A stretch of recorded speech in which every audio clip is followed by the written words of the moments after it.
sot nëse je i pasur të gjithë të afrohen edhe të pranojnë se je vlerë, nëse je fukara, nëse je skamnor, as kush së përfil për kur gja. Vetëm këto parime sot vlenë edhe prandaj bota ka arritur në një rrafshkur. Duhet të ndodhe diçka e madhe që të janë shlyer, janë zhbërë gjithë standardet. Po nuk keni ju, cilët janë, flitet për shembull për të drejtat e fëmijëve, për të drejtat individuale. Atje, në çdo ditë nga 200 fëmijë i vret Izraeli. Flitet për të drejtat ndërkombëtare të tilla e të tilla. Po ato janë marrë rrëfime për fëmijë, nuk ekziston sot asnjë e drejtë, ekziston vetëm e drejta e të fortit edhe të pasurit, asnjë tjetër. E tani, që të ndodhë, që të bëhet një rirenditje e re kësaj bote, nuk bëhet ajo në tavolinë, kurse është arrit në tavolinë. Po ajo bëhet vetëm nëpërmjet një troditje aq të madhe sa që do duhet njerëzit të përballen me rrezikur. Ku i çon ky rrezik, që të vlej vetëm i forti dhe i pasuri, edhe që të merren vesh. O do merren vesh, o do të vazhdoj kështu.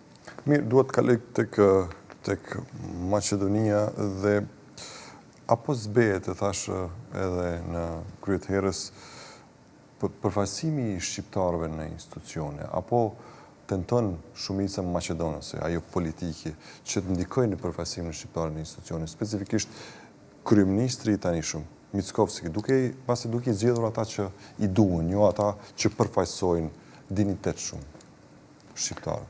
Për fat keq që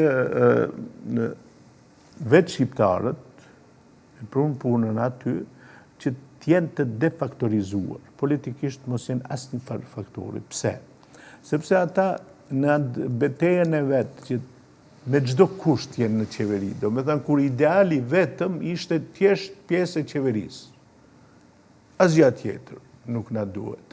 Dhe këtë e lexoj mirë pala Maqedonas, edhe çfarë bëri. Ajo tash t'i shkon në variantën këtë, që ajo të vendosë se cilët shqiptarë do t'jenë qeveri. Do me thonë, ajo të vendosë se cilët do t'jenë përfaqësues të shqiptarëve.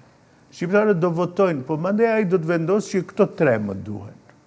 Edhe në këtë, nëse e shenga kanë vështrim, ata edhe ja arritën këtë, se sot ju në qeverinë e Maqedonisë e keni pakicën e shqiptarëve.